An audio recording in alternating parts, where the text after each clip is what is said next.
Part 9 Tenali Raman कहानी story.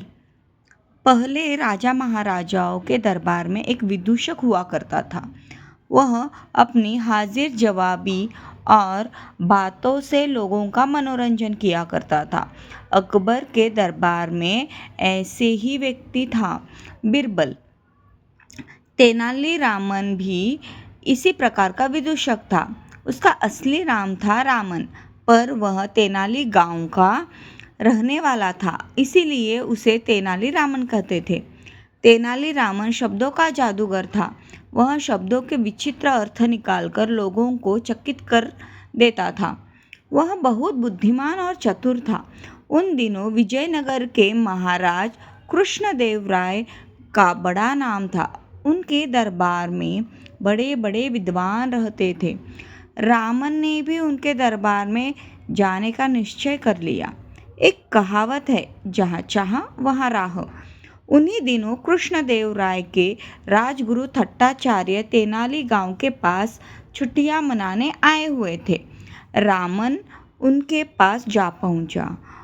उसने राजगुरु की काफ़ी सेवा की तथा अपनी इच्छा उनके समक्ष प्रकट कर दी।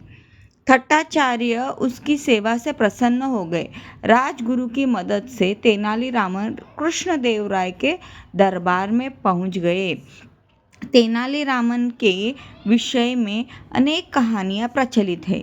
महाराज कृष्णदेव राय समय समय पर प्रजा का हाल चाल जानने के लिए राज्य के विभिन्न भागों में जाया करते थे।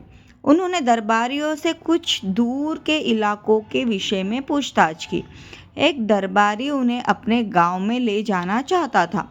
वह सोचता था कि इससे गांव के लोगों पर उनका रौब बढ़ेगा, साथ ही गांव वालों की मदद भी हो जाएगी।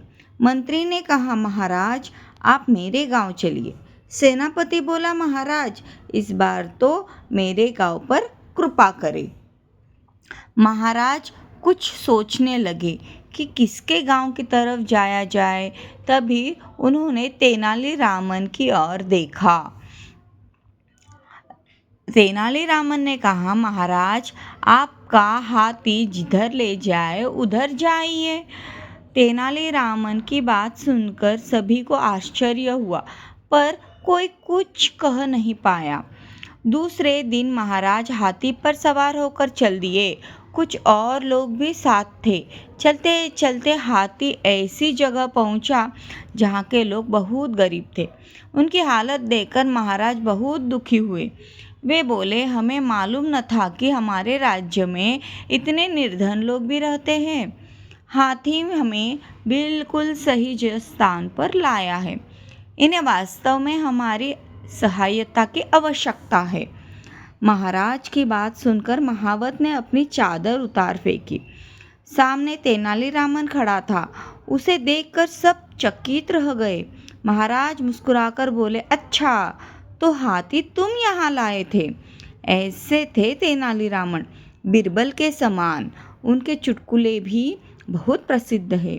तेनाली रामन केवल विदूषक ही नहीं थे, वे तेलुगु भाषा के एक प्रसिद्ध कवि भी थे।